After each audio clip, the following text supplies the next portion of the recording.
biomarker-directed dose escalation trial in patients with Alzheimer's disease who have neuroinflammation. The trial had 4 goals. We have successfully reached all of those goals. The first goal was to demonstrate safety of XPro in the target patient population.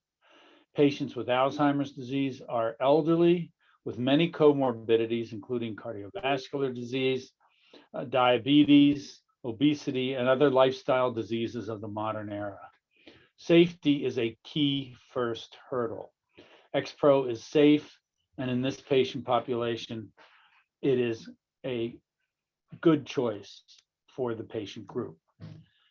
The second goal was to demonstrate target engagement. That is, does XPro decrease neuroinflammation with patients with Alzheimer's disease? The answer is unequivocally yes. The third goal was to demonstrate downstream effects of target engagement. Using an expansive and novel biomarker package, we have shown that when XPro decreases neuroinflammation, it decreases neurodegeneration, improves synaptic function, and improves apparent fiber density. Today, you will learn that it promotes remyelination. 3 elements of our biomarker package focus on white matter quality. Some have wondered why INmune has focused on white matter in patients with Alzheimer's disease. INmune believes that in Alzheimer's disease, white matter matters. That is, white matter pathology occurs early, can be quantified, and XPro can repair the pathology. The importance of white matter pathology, along the focus of therapeutic intervention in MS, has been ignored in other CNS diseases where it occurs, and it occurs in many. It will be ignored no longer. The final and arguably the most important purpose of the phase 1 study was to provide the 3 Ds for the phase 2 study: dose, duration, and design. In this, the phase 1 study has been a spectacular success. Because we understand exactly how XPro works in the brain of patients with neuroinflammation, we are confident that a 200-patient, 6-month, blinded, placebo-controlled trial will allow us to answer the most important question that we are all asking. If you get rid of neuroinflammation in patients with AD, Alzheimer's disease, for long enough, does it have a positive impact on cognition? We will not be presenting any cognition data beyond the anecdotes we have previously provided. We believe cognitive changes are not interpretable in a 12-week open label study in small numbers of patients at various stages of disease. We look forward to addressing this question with the adequately powered, blinded, randomized, placebo-controlled phase 2 study that we have planned and you have heard about. CJ? Thanks, RJ, and thanks everybody for joining. We are pretty excited to have you on the line here. My part in this is going to be pretty short, and we've got the privilege to have Max Decote from IMECA to talk a little bit more about the imaging, which we think is really, really exciting. But first, let me remind you what the trial design was. As RJ mentioned, this was a phase 1b study. And as you're aware, phase 1 studies are really about demonstrating safety and trying to find the optimal dose. As RJ mentioned, we used a variety of different biomarkers, and we have presented that a number of different times over the last 2 webinars. And so I won't be rehashing the data that we have with, except for a few mentions here and there. But this study was 3 months in duration, and what I'm going to be presenting is really a change in 12 weeks. There's some imaging data Max will talk about that goes out a little bit longer, but the CSF and the proteomic data that I'm going to be talking about is really what happens within 12 weeks. So just to remind you, the patients in our study had to have a diagnosis of AD, and they had to have one of our biomarkers of inflammation. What's unique to this study is that the patients could have any stage of disease, and that I'll talk about in just a moment. Again, the study goal is to demonstrate safety and show that we could reduce biomarkers of inflammation and neurodegeneration so that we can identify the appropriate dose moving forward. As David mentioned, we have completed the phase 1b study. And what you're seeing here are the number of patients that have completed one of 3 doses. So patients were either treated with 0.3, 0.6, or 1 mg per kg. Most of these patients were female, about 2 to 1, which is about what you see in Alzheimer's trials, maybe a little bit more. And the average age is about 70 years. As you can see at the bottom here, the range of disease severity is quite high, which makes anything other than looking at biology a little challenging. And I would argue even then it makes it challenging because the biology changes as the disease state changes. And so some of these biomarkers that we're going to be looking at that have shown consistency across different disease stages is in some regards quite remarkable. So I'll remind you that the way that we assess biomarkers is not through one specific matrix. We want to be able to make sure that what we're seeing is reliable across multiple matrices and different platforms. And so we've really relied heavily on the MRI and the proteomics data provided by Proteome Sciences. And I will talk a little bit about that. I have Dr. Ian Pike on the line as well that will be able to address any technical questions that you may have regarding this data in the Q&A session. So why do we care about white matter? RJ mentioned it a little bit, but here's our hypothesis of neurodegeneration. What you have here are 2 neurons, and these neurons are connected to each other at the synapse here. The synapse is where these connections occur. And when Alzheimer's or any neurodegenerative disease starts, the first thing you lose is the connections between neurons. Subsequently, you lose remyelinated axons, and then ultimately you lose the neuron itself.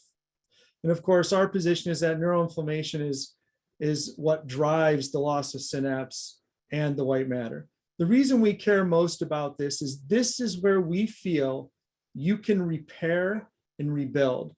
Once the cell bodies are gone, we think that is too late. That ship has sailed. So we are focused on white matter, measuring white matter to determine and convince ourselves that we have a product that could potentially make a difference in the clinic. And I want to share that with you, the new data we have today. I want to start, although I said I wasn't going to talk much about neuroinflammation, I do want to show one specific slide here. So this is our CSF inflammatory composite across multiple different doses. And I think the thing that I want to point out is when we're looking for the dose to move forward, we see this 0.6 dose gives us a nice dose response, which suggests it got exactly what we needed as it relates to identifying the right dose.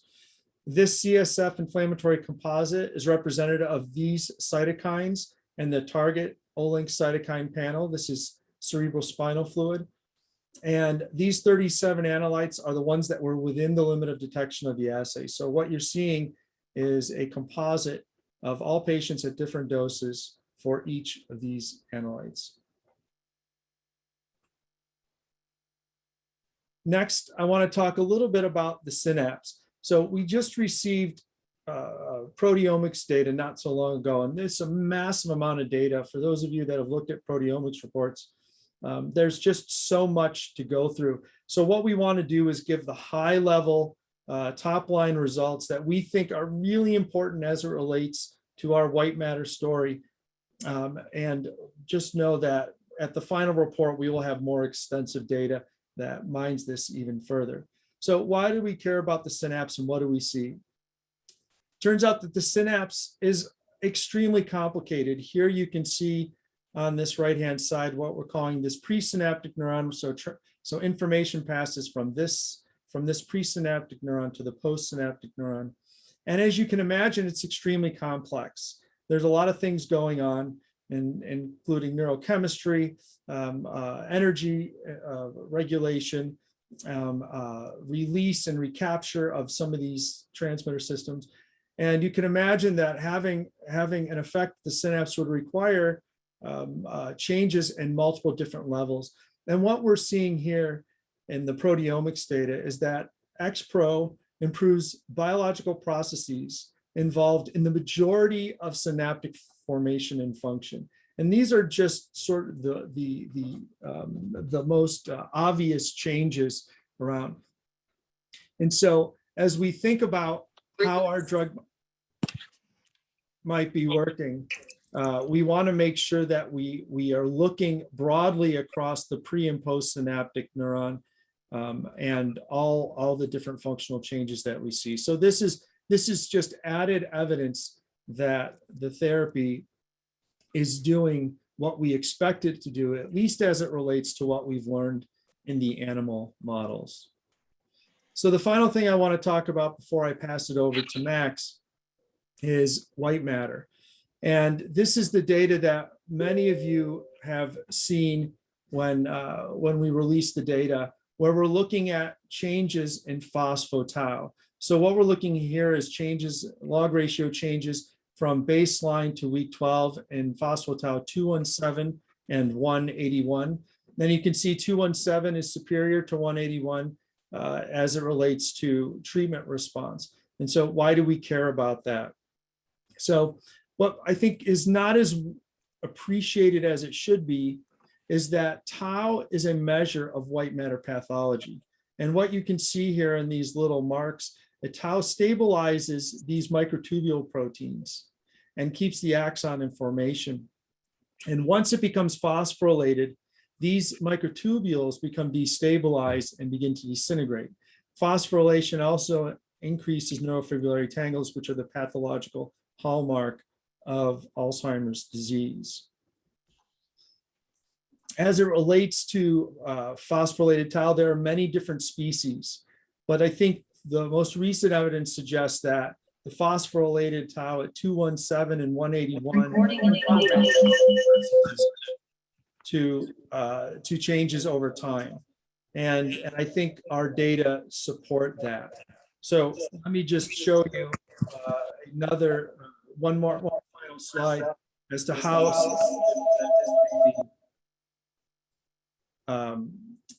and what I'm showing you here is, to simplify things, are patients treated with the low dose and high dose. And what you can see is a very large reduction with very little variability in patients treated with 1 mg per kg of XPro over the course of 12 weeks, whereas patients treated with the low dose, we do not see those changes.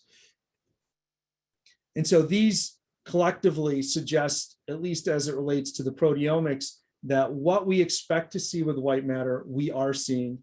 And now I'm going to turn it over to Max so he can share the remaining imaging data.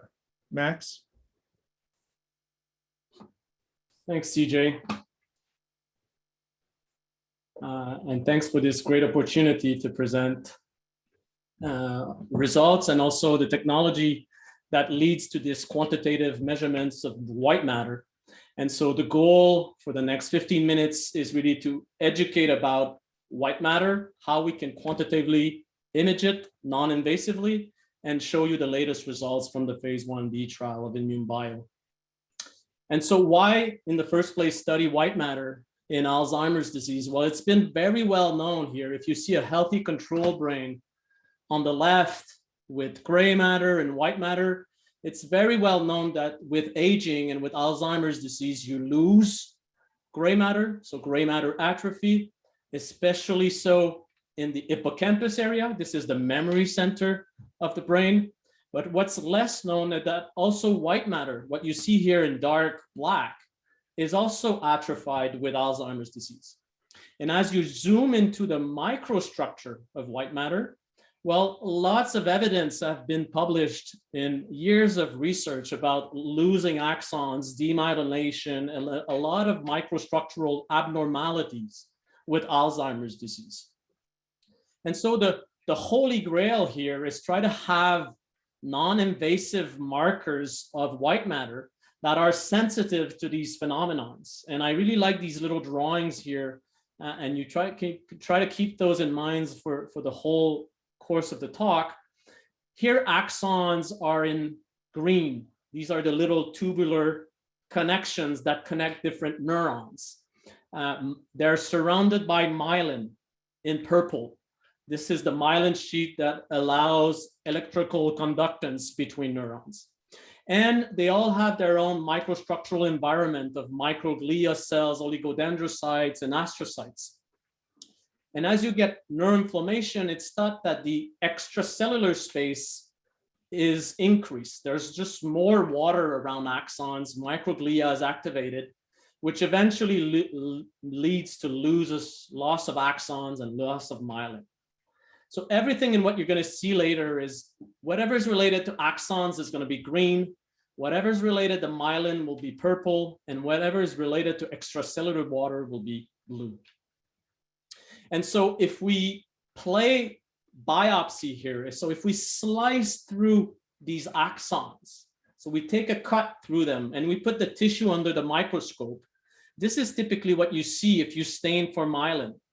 But now I'm helping you by coloring this myelin synthesis under the microscope. So whatever is blue is extracellular water, whatever is green is axons that I've sliced through them, and whatever is purple is the myelin sheet. And so the holy grail here of non-invasive imaging is to replace microscopy, is not to have to open someone's brain to have indication of inflammation, axonal loss, or demyelination. And for that, we use MRI. And it's the same old machine that you're used to see.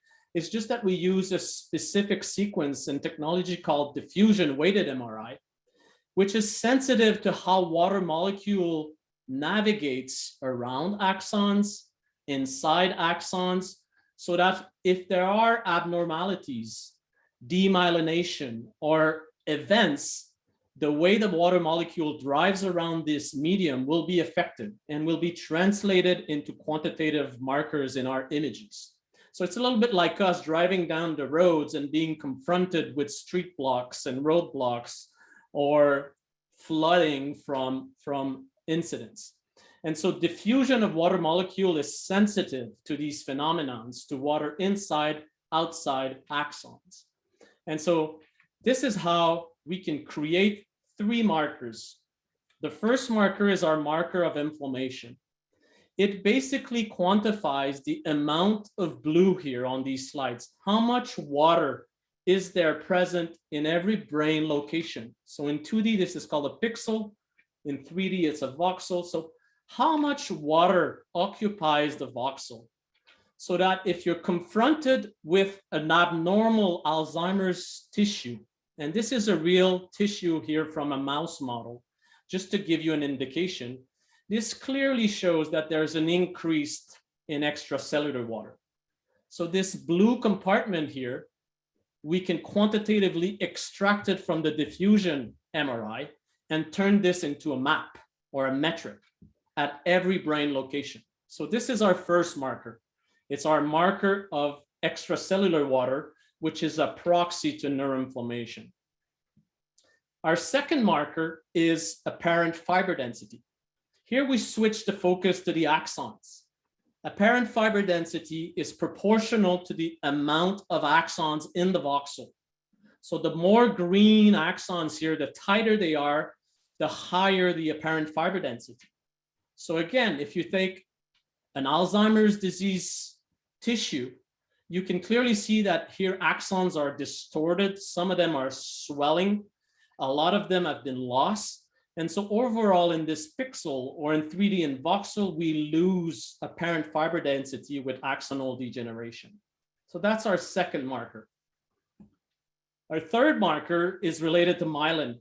And so again, using my analogy here, if I color myelin sheaths in purple, and I'm confronted with a pathological tissue model here from the Alzheimer's disease, you can clearly see that the myelin sheet is granulated, is distorted, some of it is lost. And so bottom line here is that it's easier for water molecules to traverse axons. So it leads to a tissue tensor that is fatter than a normal tissue tensor here. So if you account for free water, you account for crossing fibers of axons with apparent fiber density, the third marker, radiodiffusivity, is a proxy sensitive to myelin. So if I encapsulate that in the final slide, if you have healthy tissue,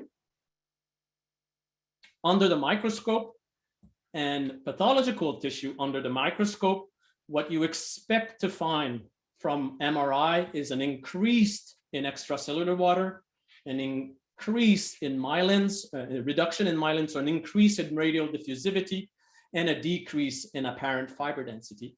And as you will see in the results section here, this is actually confirmed from Alzheimer's disease patients in the ANNI database, which is a large public Alzheimer's disease neuroimaging consortium, over the course of 2 years. So I'll be showing you that data to put INmune Bio's results into perspective.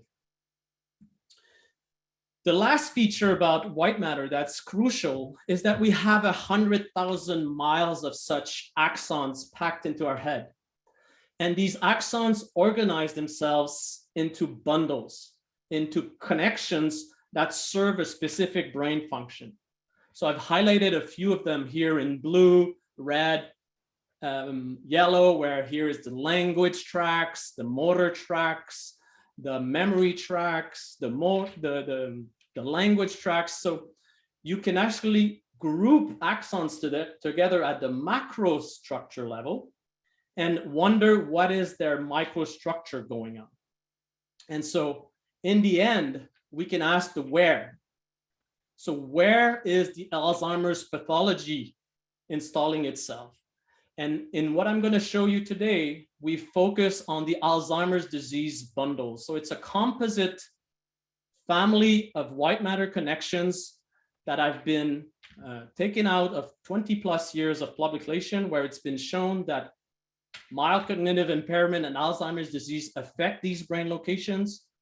For the most of them, they're involved in the temporal lobe, where we have the memory center, and some of them are implicated in the limbic system. And so all the results that I'll be showing you today are microstructure markers, so our biomarkers computed in these specific brain locations. So in the end, what you truly have here is a virtual dissection and biopsy tool, that it's non-invasive. We can select the where and we can study the how. So we have our maps of free water, apparent fiber density, and myelin biomarkers, and we intersect them with our Alzheimer's disease bundles. So we have the where and the how. And so how are our 3 markers and where are these specific brain locations? So if we were to study a different disease, MS, or a different neurodegenerative disease, we could select different brain locations that are specific to the pathology. So now let me summarize the final results of the INmune Bio phase 1b trial. CJ already covered the demographics of the study. I'm going to be strictly focusing on the 1 mg per kg dose, which was the highest dose. So first, let me walk you through these results. As a reference, you always have this dark gray curve that illustrates the ANNI database with 36 Alzheimer's disease patients over 2 years. So you have a baseline, 3 months, 6 months, 12 months, and 2 years of data over 36 Alzheimer's disease patients. And as you can see, free water tends to increase with time. And after a year, it's more or less an increase of 11% in free water. This is for the Alzheimer's disease bundles. And what you're seeing on the y-axis are percent change compared to baseline. Now we focus on the XPro in blue here. So you see the evolution of XPro after 3 months, 6 months, 9 months, 12 months. You can see the ends here. So we start with 6 patients at baselines and 3 months, then 5 patients at 6 and 9 months, and down to 3 patients after 12 months. And after 12 months, we see a reduction in free water of 46%, which is striking. So all that to say that it seems that extracellular water or free water has been reduced. We're reducing, we're filling up the space with other things than free water. First biomarker, first result. Second, apparent fiber density. Again, the reference curve is ANNI, where you see a reduction of 4 to 5% after a year. So losing axon density in a normal longitudinal cohort of Alzheimer's disease patients. On XPro, our patients are improving in axon integrity, up to 17% increase after 12 months. So this also seems to be indicating that there are more axons. Axons are probably more cylindrical, more tonic, indication of most likely a tissue repair here. Last but not least is radial diffusivity, where this is our marker of remyelination. Again, in Alzheimer's disease, you see an increase in radial diffusivity, which means a decrease in myelin content, a slight increase, that's true. But with XPro, again, a trend, a real decrease in radial diffusivity, which seems to indicate that there are more obstacles and maybe some myelin restoration and rescued in the process. Finally, we also looked at total white matter volume. So this is at the macro scale. So we're not talking about the Alzheimer's disease bundle here. We're truly just focusing in general in the white matter. And what we see across the 12 months, although this is variable and the ends are quite small, where we would expect a decrease of white matter volume, just like decrease of gray matter volume, we actually see some sort of stabilization or slight increase in total white matter volume. And if we focus on the famous temporal lobe, where the hippocampus stands, we also see a stabilization or a slight increase in left temporal lobe volume. All of what I said today is with really small n's. Proper statistics have to be taken into account. And like RJ said at the beginning, this will be done in the phase 2 trial with proper power. So in conclusion, I hope I've convinced you that white matter matters, that it's a key component of the Alzheimer's disease pathology, that neuroinflammation, axonal loss, and myelin disruption is happening, as we saw in the ANNI database, that we can quantify it non-invasively with our virtual dissection and biopsy tool to know where the white matter is disrupted and how it can be rescued, if at all. And I've just shown you that XPro reduces free water, increases apparent fiber density, and improves myelin over the course of 12 months. And this, I didn't show you the plots in the interest of time, but if we do correlate CSF inflammatory marker and PTau markers with our apparent fiber density marker or our marker of free water, the correlation is stunning. And I think you've seen the free water correlation in a previous webinar. So with that, I'll pass it on back to CJ, and I'd be happy to answer any questions you have in the chat or live afterwards.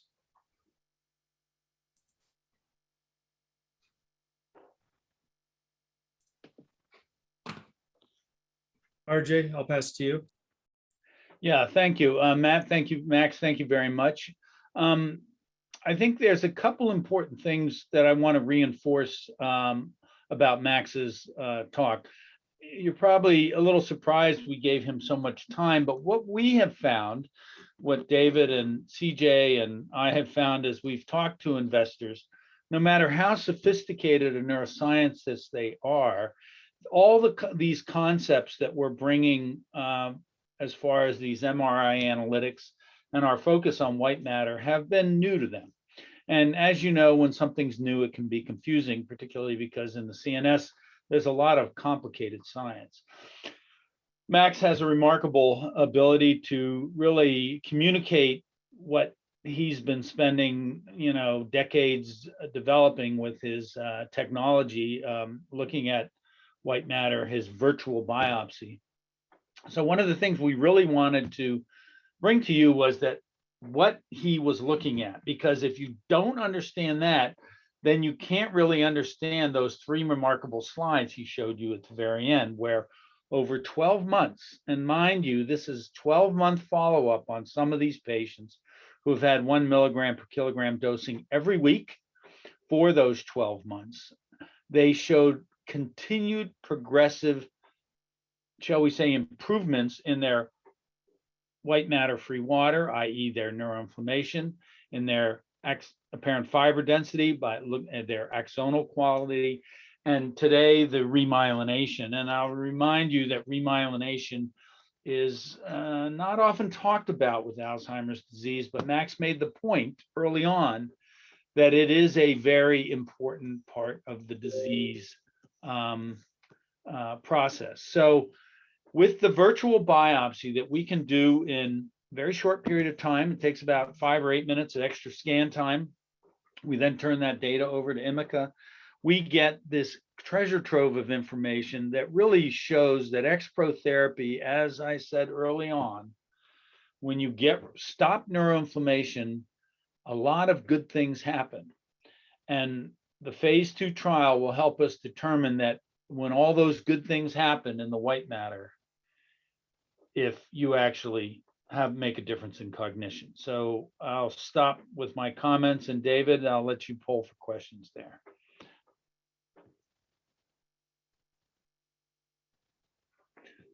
So if at this time you have any questions, I'll encourage you to write them in chat. CJ, I know we had a couple questions about the N on the patients, the 1 mg per kg. I think it's worthwhile, where we started at 5, went to 6, and then down to 3 at the 12-month period. I think you should probably just explain the simple reason why that happened. It's an easy reason to explain. So unfortunately, the patients, we didn't lose the patients.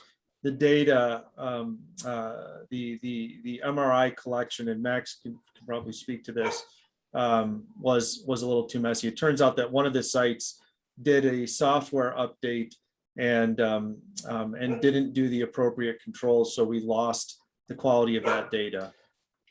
Yep. And another question that we get this often, and I think it's a good one to answer right now. It says people are obviously questioning, why are we doing a 6-month trial? They're saying 6 months seems too short. Why not 12 months? I know, RJ, this is a softball question for you, so I'm going to toss it your way.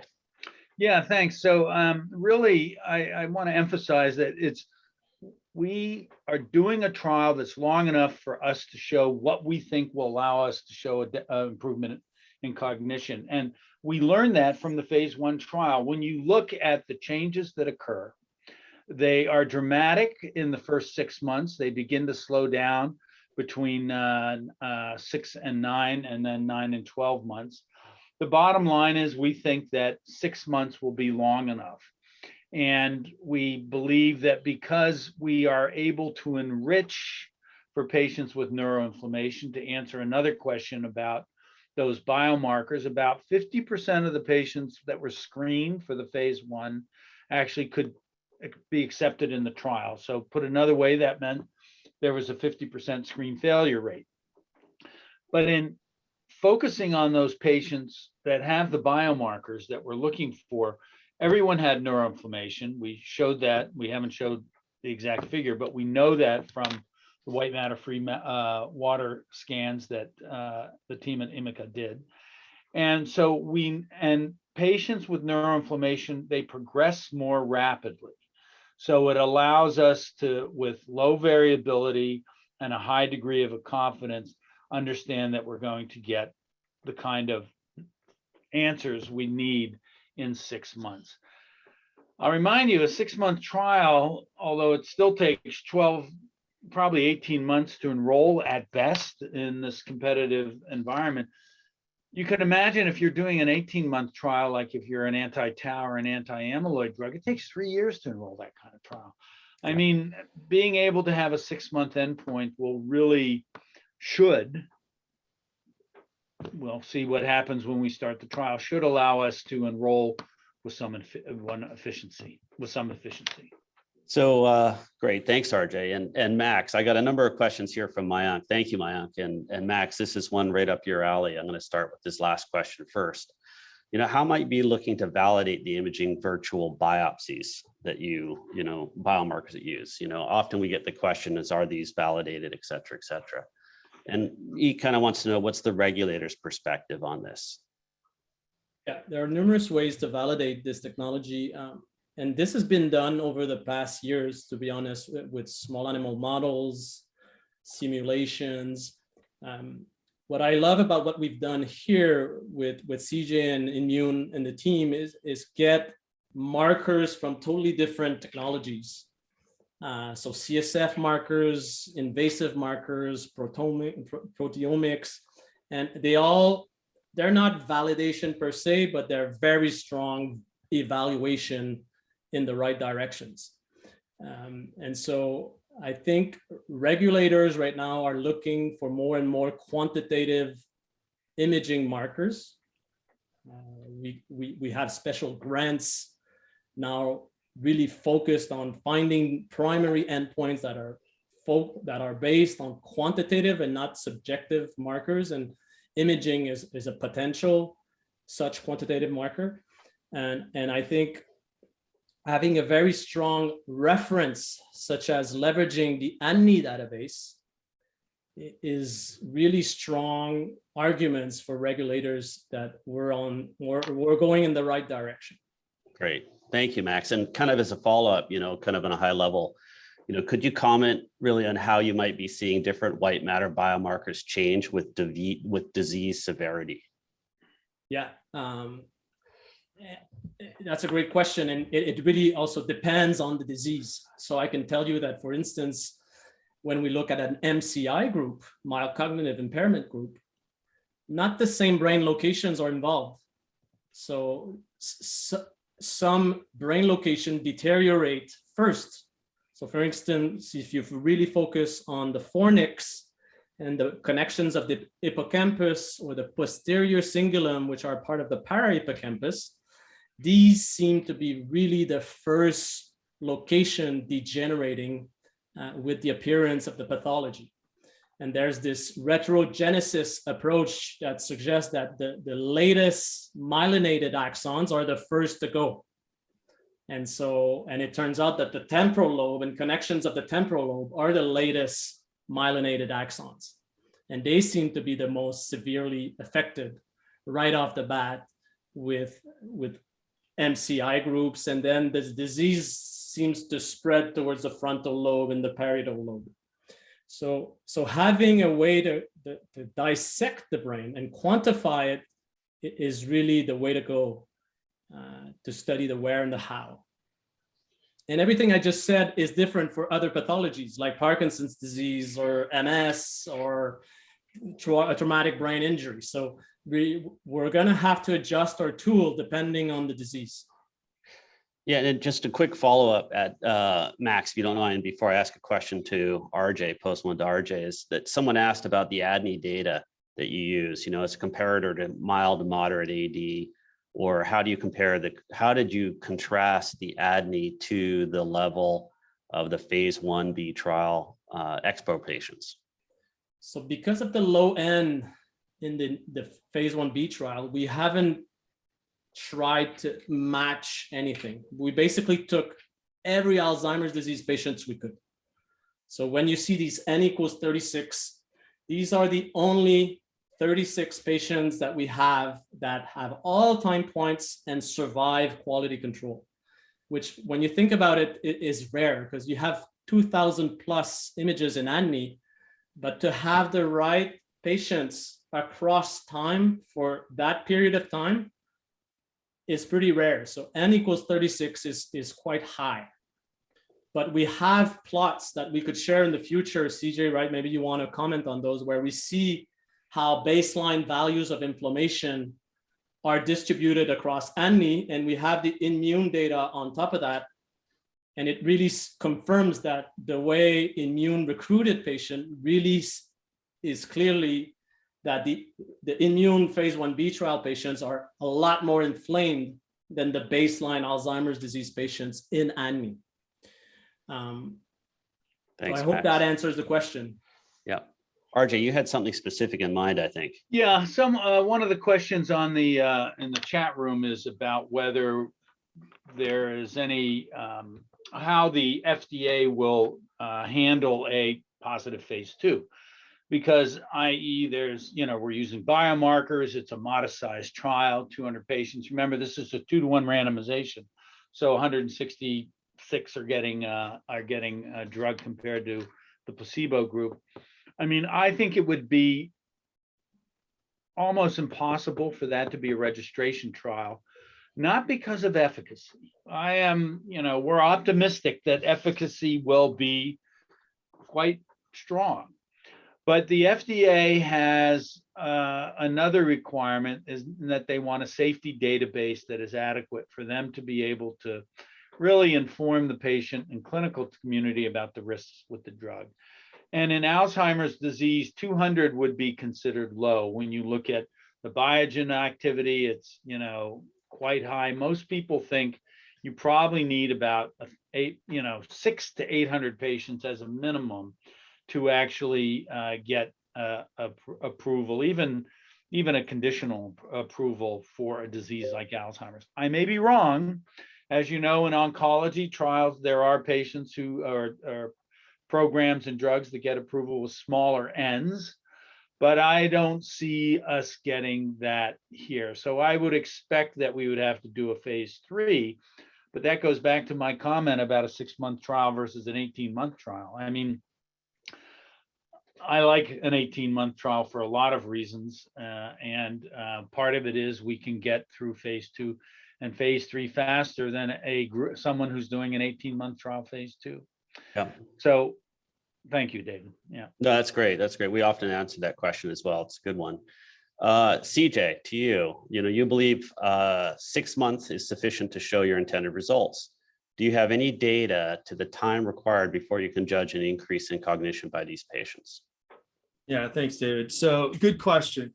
I think one of the things you have to remember is that when you look at your primary endpoint, there's 2 things to keep in mind. Number one is how the placebo group changes over time, and what you expect will happen with your therapy.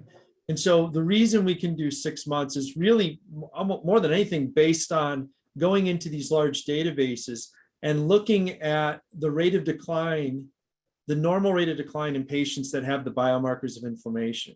And what is very clear is that the patients that have the most inflammation have faster decline. And I think even more importantly, the variance in that decline is reduced significantly. I mean, I believe it's almost 2 standard deviations lower than what you get in normal population. So that really allows us to do shorter trials with smaller number of patients. So we are absolutely confident that we designed the study as rigorously as possible, and the biomarkers that we use really do give us an advantage in that regard. Great, thanks, CJ. I'm going to lump 2 questions together here, and I'm going to throw it out. This is probably for you, CJ, or Max, or both together. For PTau 217, 181, there's data that shows the correlation between PTau levels of normalization and cognitive improvements in AD patients. In other words, does PTau have a correlation with cognition? Question number 1. And the second question, although a little bit different, someone's asking, are we aware of any other clinical trials that show evidence of remyelination in Alzheimer's patients? So let me take the PTau question. I'll let Max comment on remyelination. So 217 is pretty new, and there is an emerging literature, but it appears to correlate with clinical decline a little bit better than some of these other biomarkers. But I would say, stay tuned. If you look at our data, the variance is really small. I mean, one of the interesting things about the literature with 217 is that it's really specific and it's really sensitive. And if you look at the response in our patients, we basically see the same thing. So I think there's something really interesting about that biomarker, and it could potentially be a biomarker of treatment response. I don't think there's any question that could be the case, but we'll have to show that in the phase 2 study. Max, remyelination in Alzheimer's? There, to my knowledge, not that many papers out there, a few abstracts here and there. Just so you know, MRI myelin imaging is harder than free water and apparent fiber density. So I have a feeling this will be coming out more and more in the coming years. and the ANI database doesn't have a specific myelin contrast.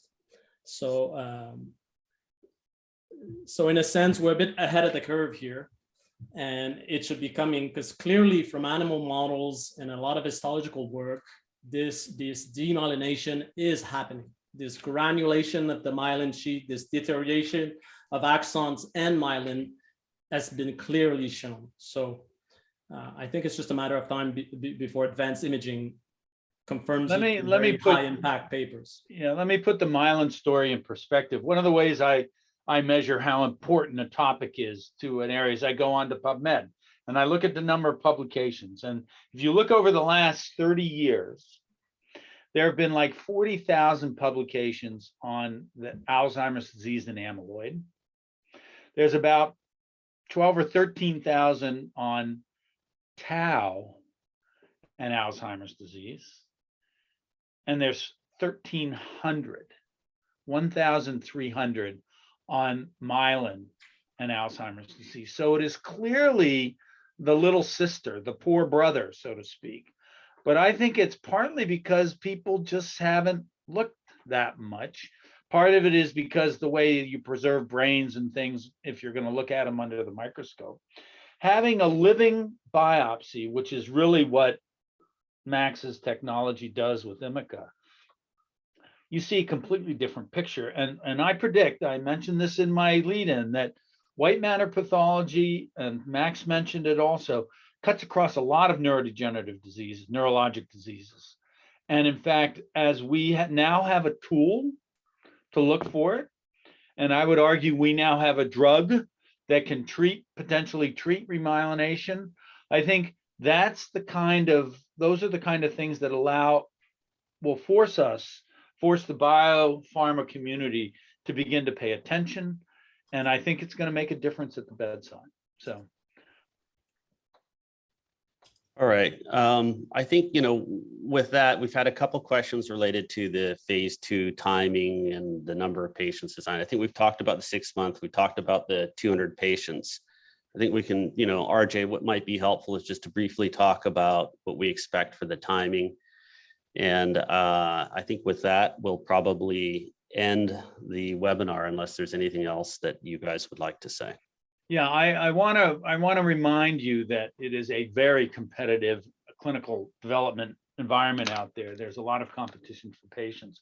We have said publicly that we expect we would hope to be able to report data within 2 years of enrolling that first patient. Now you go 6 months, 2 years. Wait a minute. Now remember the way it works. The day the first patient is enrolled, the clock starts ticking. The day the last patient is enrolled, you have to wait 6 months until you can basically start the database lock and analyze the data. Let's say takes another 3 months. So that's a full 15 months. And I hope to be able to tell you this thing enrolls faster than you can imagine. But we know how we would rather say it's going to take us 2 years and have it occur more quickly than to tell you I'm going to get this thing done in 18 months and have it take longer. So our position is it will take 2 years. The good news is that the phase 3 will be a fairly fast follow on, assuming we have the kind of data we're looking for. So, just remember, if it was an 18-month trial, it would be a lot longer. So I think with that, RJ, I'm going to pass it to you and CJ and Max for some closing remarks, if there's anything else that you would like to add. And with that, I think we've exhausted our time. Yeah, Max, any kind of final pearl of wisdom you want to treat everyone to? No, I have to admit, in my career, I've rarely seen such data. Although the ends are small, it's actually very impressive and exciting. It wakes me up at night. Very good. CJ, anything you want to add? Well, I don't think I can add above that. I'd like to thank Max for joining in and really spending time and working on this project with us. It makes a big difference. And, I'll just say, I think you can see why we've been so bullish on this product. for a long time. The animals data is very clear, and the studies we design are based on the biology we understand, and it translates remarkably well for small numbers of patients. So we are extremely excited to see if this translates into a clinical improvement. And so thank you for joining. Yeah, and I know some of you are frustrated that we have focused so extensively on the science in our phase 1 program, but I really want to emphasize that you really can't know enough about how your drug works. It prevents problems in phase 2. And as you know, if you fail a phase 2, you're done. So we wanted to make sure we designed the most perfect phase 2 we could.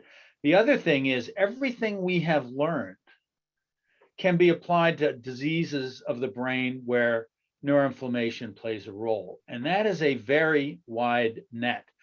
You've heard of MS, ALS, Parkinson's disease today. You know, we're interested in treatment-resistant depression. There are other neurologic diseases like PTSD. Someone mentioned TBI. I mean, the list goes on and on. So in fact, we are laying a foundation of biomarkers and development strategies that we're going to be able to play and utilize over and over again.